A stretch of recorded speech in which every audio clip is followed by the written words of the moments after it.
नमस्कार. अडीचच्या बातमीपत्रात मी आशुतोष सावे आपलं स्वागत करतो. सुरुवातीला एक नजर ठळक बातम्यांवर.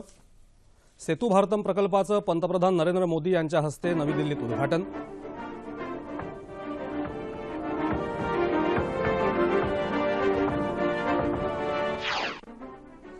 देशाच्या प्रगतीसाठी पायाभूत सुविधांच्या विकासाकरता सरकार सर्वतोपरी प्रयत्न करत असल्याची पंतप्रधानांची ग्वाही.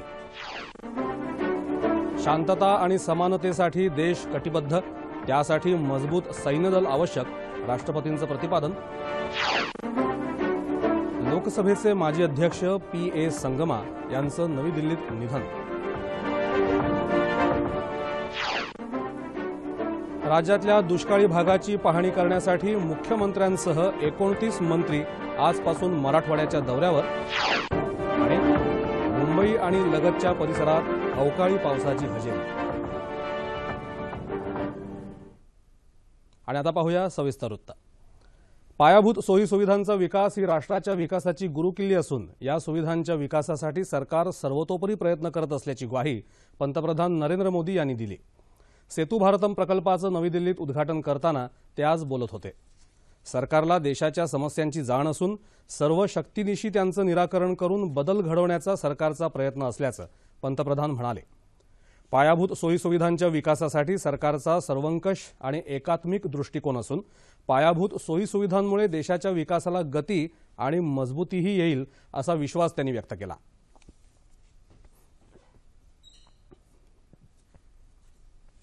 जैसे शरीर में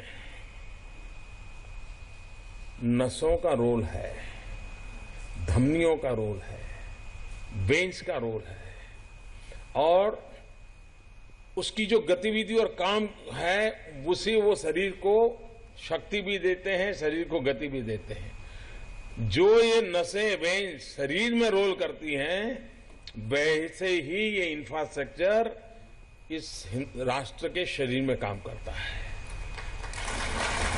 अगर रोड इंफ्रास्ट्रक्चर आपका होगा, रेल इंफ्रास्ट्रक्चर होगा, आप गति बढ़ाएंगे. नुकत्याच मांडलेल्या अर्थसंकल्पात ग्रामीण रस्त्यांसाठी मोठ्या संसाधनांची तरतूद करण्यात आली असून ग्रामीण रस्त्यांवर सरकारनं लक्ष केंद्रित केलं आहे असं पंतप्रधानांनी सांगितलं. एक जमाना था, मैंने कहा कि मिट्टी डाल दिए तो संतोष होता था. आज हाईवेज भी चाहिए, आईवेज भी चाहिए. हाईवेज इंफॉर्मेशन वेज, हाईवेज ये साथ साथ करना होगा. इसलिए सरकार की कोशिश है डिजिटल ऑप्टिकल फाइबर नेटवर्क खड़ा करना. उसी प्रकार से एग्रीकल्चर सेक्टर के इंफ्रास्ट्रक्चर का भी महत्व है. जितना हम इरिगेशन इंफ्रास्ट्रक्चर खड़ा करते हैं उतनी पूरे एग्रीकल्चर सेक्टर को ताकत मिलती है. हम उस पर बल दे रहे हैं. केंद्रीय रस्ते आणि महामार्ग मंत्री नितीन गडकरी, रस्ते आणि महामार्ग राज्यमंत्री पी. राधाकृष्णन कार्यक्रमाला उपस्थित होते. सेतू भारतम योजनेअंतर्गत 2019 पर्यंत सर्व राष्ट्रीय महामार्ग रेल्वे क्रॉसिंग मुक्त करण्यात येणार आहेत. राष्ट्रीय महामार्गावरून सुरक्षित प्रवास करण्यासाठीच्या या महत्वाकांक्षी कार्यक्रमांतर्गत 50,000 कोटी रुपयांचा खर्च अपेक्षित आहे. या अंतर्गत 208 ठिकाणी रेल्वे मार्गावरून जाणाऱ्या उड्डाणपूल किंवा भुयारी मार्गाची निर्मिती केली जाणार आहे, तर 50 ते 60 वर्षांपेक्षा जुने असलेले 1,500 पूल नव्यानं बांधण्यात येणार आहेत.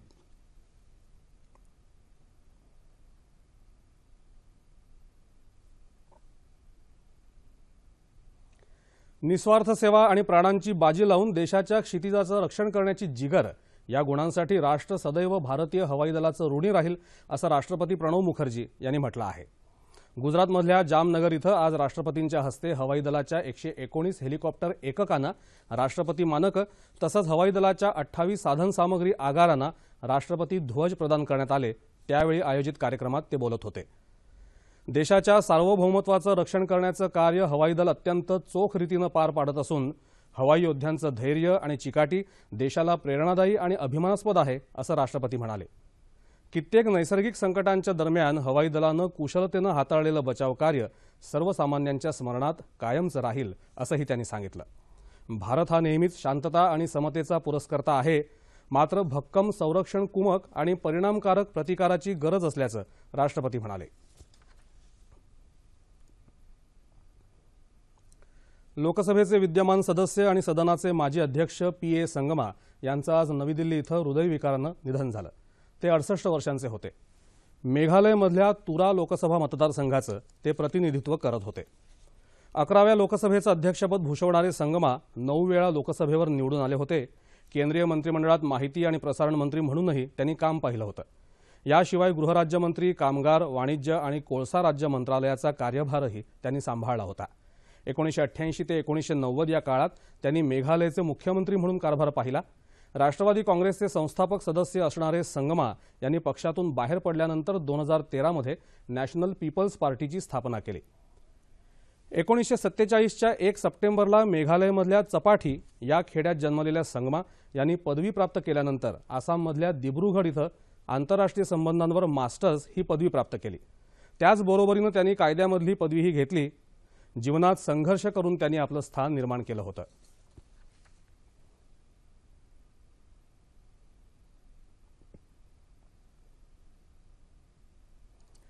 लोकसभेचे विद्यमान सदस्य आणि माजी अध्यक्ष पी.ए. संगमा यांच्या निधनामुळे संसदेच्या दोन्ही सदनांचं कामकाज दिवसभरासाठी तहकूब करण्यात आलं. आता मंगळवारी संसदेचं कामकाज सुरू होईल. लोकसभेत पी.ए. संगमा यांना श्रद्धांजली अर्पण करण्यात आली. सुहास्य वदनानं सदनाचं कामकाज कसं चालवावं हे आपण संगमा यांच्याकडून शिकल्याचं लोकसभेच्या अध्यक्ष सुमित्रा महाजन यांनी श्रद्धांजली अर्पण करताना सांगितलं. ईशान्येच्या विकासात संगमा यांचं योगदान सदैव स्मरणात राहील.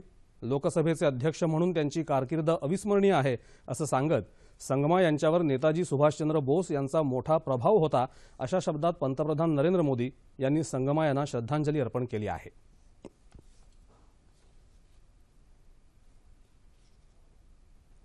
राज्यसभेत अरुण जेटली आणि इतर नेत्यांनी विनंती केल्यानंतर सभापती हमीद अन्सारी यांनी भोजनाच्या सुट्टीनंतर कामकाज स्थगित केलं. त्यापूर्वी अलीगढ मुस्लिम विद्यापीठात सरकार हस्तक्षेप करत असल्याचा आरोप करत विरोधकांनी गदारोळ केल्यानं सदनाचं कामकाज दुपारपर्यंत तहकूब करावं लागलं. मराठवाड्यातल्या दुष्काळी जिल्ह्यांमधल्या परिस्थितीची पाहणी करण्यासाठी मुख्यमंत्री देवेंद्र फडणवीस यांच्यासह 29 मंत्री आजपासून लातूर जिल्ह्याच्या दौऱ्यावरती आहेत. या दुष्काळी दौऱ्याच्या निमित्तानं पाणी टंचाईचा आढावा घेतला जात आहे. दुष्काळासाठी दिली जाणारी रक्कम लोकांपर्यंत पोहोचते की नाही याची खातरजमा करण्यासाठी हा दौरा करत असल्याचं राज्याचे वित्त नियोजन मंत्री सुधीर मुनगंटीवार यांनी सांगितलं. बीड जिल्ह्याच्या दुष्काळ पाहणी दौऱ्यासाठी आले असताना ते बोलत होते. दुष्काळग्रस्त भागात वृक्षांची संख्या वाढवण्यासाठी सैन्य दलाच्या मदतीनं वृक्ष लागवड करण्याचा आपण प्रयत्न करणार आहोत.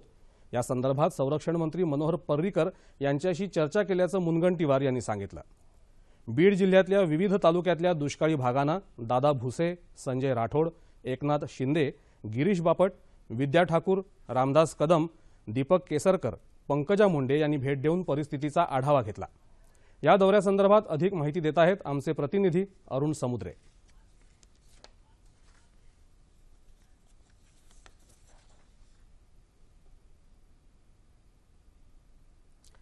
गेल्या 3 वर्षात मराठवाड्यात 50% पाऊस न पडल्यानं लातूर जिल्ह्यात तीव्र पाणी टंचाई संकट उभं राहिलं आहे.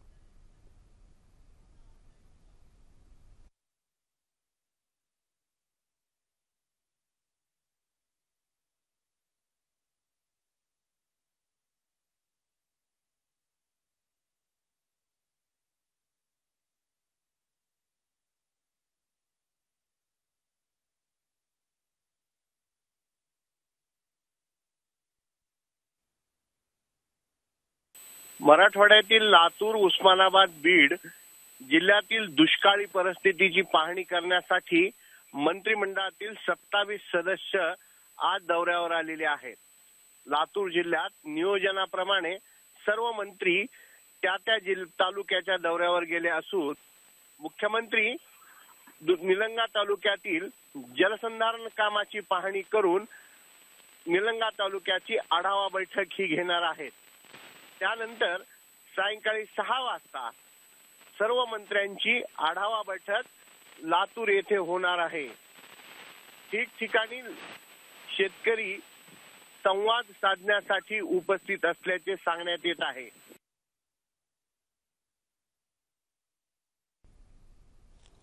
गेल्या 3 वर्षात मराठवाड्यात 50% पाऊस न पडल्यानं लातूर जिल्ह्यात तीव्र पाणी टंचाई संकट उभं राहिलं आहे.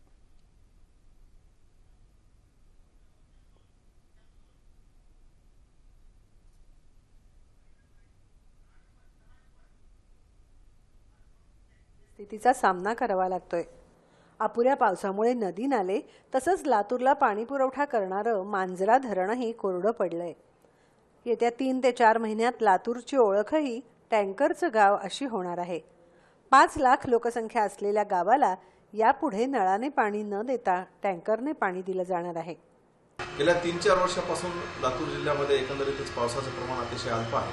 धनेगाव धरणातला जो काही तुझा पाणी साठा होता तोही आता पूर्णपणे संपलेला आहे आणि त्याच्यामुळे इथून पुढच्या काळामध्ये मात्र पाईपलाईननं पाणी पुरवठा करणं लातूर शहराला अवघड होणार आहे। गेल्या 1 महिन्यापासून आम्ही टँकरनी शहरामध्ये पाणी पुरवठा करण्याचा प्रयत्न केलेला आहे आणि ते काही नियोजन आहे ते यशस्वीपणे आम्ही राबवत आहोत। अशा पद्धतीनं मोठ्या टँकरद्वारे लातूर शहरात पाणी आणून ते WTP मध्ये ट्रीट करून शुद्ध पाणी टँकरद्वारे शहराला देणं शक्य होणार आहे। पाण्याच्या शोधात फिरत असणारे नागरिक सायकल, मोटारसायकल, रिक्षा, 4 चाकी वाहनांचा वापर करून मिळेल तिथून पाणी आणत आहेत।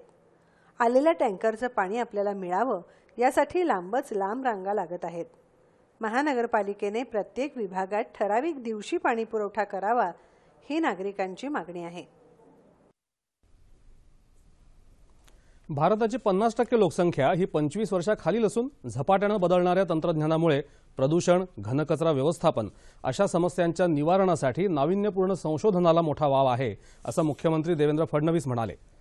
रसायन तंत्रज्ञान संस्थेच्या 5व्या पदवीदान समारंभात ते काल मुंबईत बोलत होते। याशिवाय कृषी क्षेत्रामध्ये अनेक संधी उपलब्ध असून नवनवीन प्रयोग करण्याची गरज ओळखून विद्यार्थ्यांनी ही आव्हानं पेलण्यासाठी सज्ज राहावं असंही त्यांनी सांगितलं। विद्यार्थ्यांनी करिअरच्या पलीकडे जाऊन राष्ट्रहित आणि राष्ट्रसेवेसाठी योगदान द्यावं असं आवाहनही त्यांनी केलं। यावेळी रसायन तंत्रज्ञान संस्थेच्या विविध अभ्यासक्रमाच्या पदवीधारकांना प्रमाणपत्र देण्यात आली। प्रतिकूल परिस्थितीशी झुंज देऊन त्यावर मात करणाऱ्या यशस्वी महिलांचा सन्मान केला तर समाजाला प्रेरणा मिळेल असा विश्वास मुख्यमंत्री देवेंद्र फडणवीस यांनी व्यक्त केला। विविध क्षेत्रातल्या कर्तबगार महिलांसाठीच्या महाराष्ट्र वन सावित्री सन्मान 2016 या पुरस्कारांचं वितरण मुख्यमंत्र्यांच्या हस्ते काल मुंबईत झालं। त्यावेळी ते बोलत होते। प्राध्यापिका पुष्पा भावे यांना सावित्री जीवन गौरव पुरस्कार देऊन मुख्यमंत्र्यांच्या हस्ते गौरवण्यात आलं।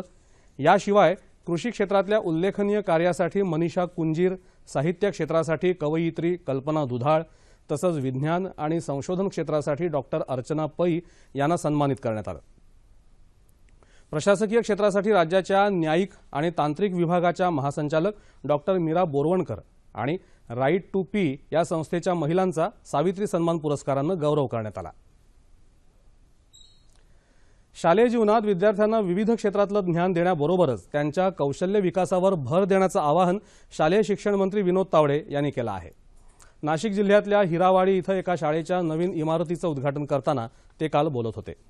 मातृभाषेत ज्ञान लवकर संपादन करता येतं, त्यामुळे मराठी भाषेचं शिक्षण आवश्यकच आहे। मात्र इंग्रजीला रोजगाराची भाषा म्हटलं जात असल्यानं इतर भाषांसह इंग्रजी भाषा अवगत असणं तेवढंच महत्त्वाचं आहे। विद्यार्थ्यांच्या बौद्धिक क्षमतेला चालना देताना विविध क्षेत्रांची माहिती देणं आणि त्यांचा एखाद्या विशिष्ट क्षेत्राकडे असलेला कल जाणून घेणं आवश्यक असल्याचंही तावडे यांनी सांगितलं। विद्यार्थ्यांच्या व्यक्तिमत्व विकासाकडे पालकांनी लक्ष द्यायला हवं असंही तावडे यांनी यावेळी सुचवलं। आमदार डॉक्टर अपूर्व हिरे यांच्यासह इतर मान्यवर यावेळी उपस्थित होते।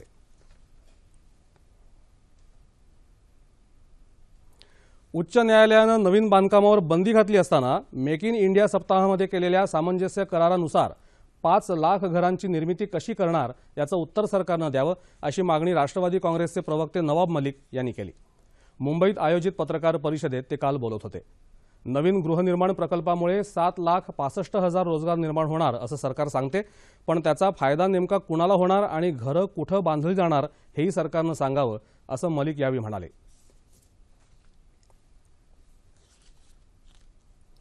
रिक्षा परवान्यांच्या शुल्कात परिवहन विभागानं केलेल्या वाढीच्या विरोधात पुणे रिक्षा चालक मालक संघटनेनं आज प्रादेशिक परिवहन कार्यालयावर मोर्चा काढला। या मोर्चामध्ये शिवनेरी रिक्षा संघटना, महाराष्ट्र रिक्षा पंचायत, फेडरेशन रिक्षा संघटनांनी सहभाग घेतला। परवाना शुल्कामध्ये करण्यात आलेली वाढ कमी करावी अशी मागणी या संघटनांतर्फे करण्यात आली। येत्या 8 तारखेला रिक्षा चालक मालक संघटनेनं 1 दिवसाचा संप पुकारला असून आपल्या मागण्या मान्य झाल्या नाहीत तर 15 मार्चपासून बेमुदत संपावर जाऊ असा इशाराही शिवनेरी रिक्षा संघटनेचे अध्यक्ष अशोक साळेकर यांनी दिला आहे।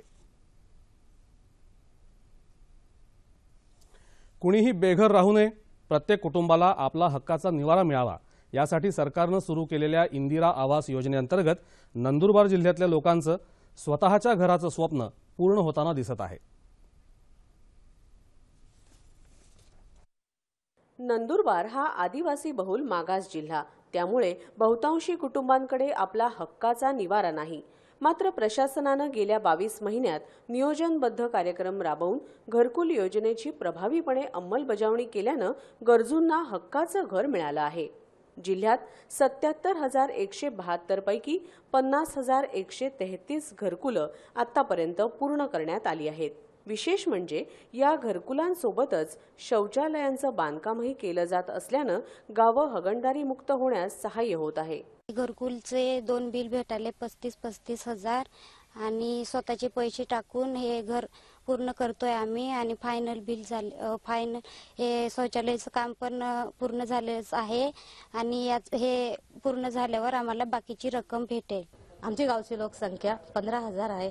इंदिरा आवास योजना अंतर्गत जे घरकुलं मंजूर झाले ते 332 आमच्या गावचे मंजूर झालेले. त्यापैकी 247 लाभार्थ्यांना पहिला हप्ता मिळालेला आहे आणि 160 लाभार्थ्यांनाही दुसरा हप्ता मिळालेला आहे. आणि जे राहिलेले लाभार्थी हे त्यांनाही आम्ही देण्याचा प्रयत्न करत आहोत.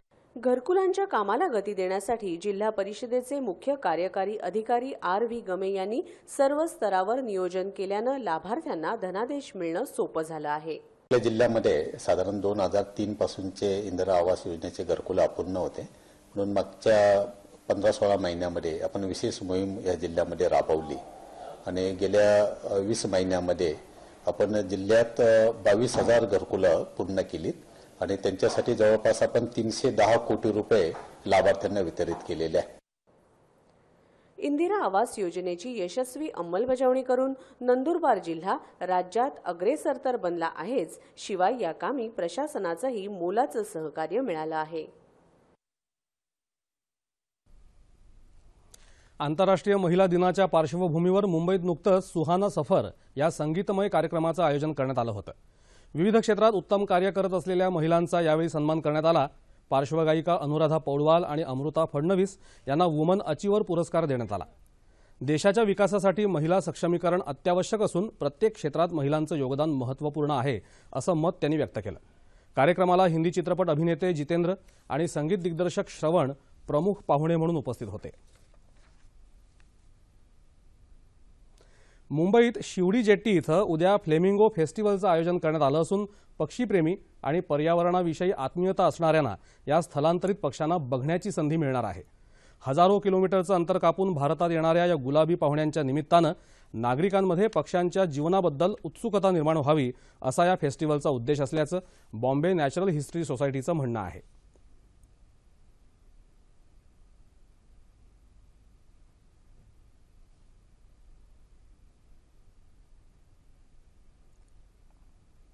ख्यातनाम चित्रपट संग्राहक, चित्रपट तज्ज्ञ आणि चित्रपट महोत्सवांचे जुने जाणते मार्गदर्शक P.K. नायर यांचं आज पुण्यात निधन झालं. ते 82 वर्षांचे होते. पुण्यातल्या राष्ट्रीय चित्रपट संग्रहालयाचे संस्थापक संचालक असलेल्या परमेश कृष्णन नायर यांनी आपलं संपूर्ण जीवन जुन्या आणि दुर्मिळ चित्रपटांचं जतन करण्यासाठी वेचलं.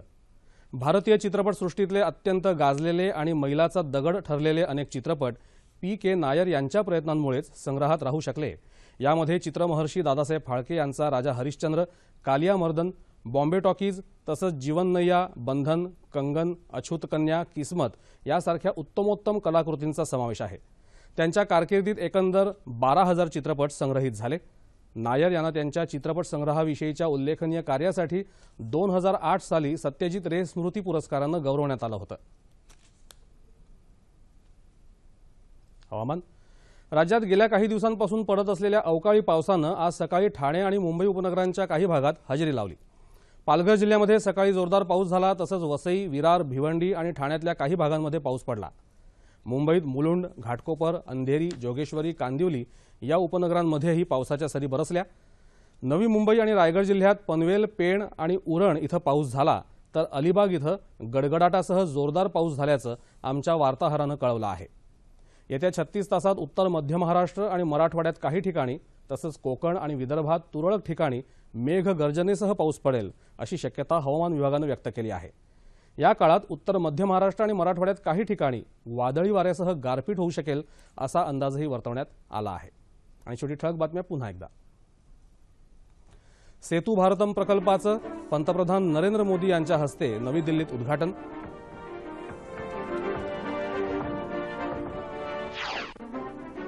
देशाच्या प्रगतीसाठी पायाभूत सुविधांच्या विकासाकरता सरकार सर्वतोपरी प्रयत्न करत असल्याची पंतप्रधानांची ग्वाही.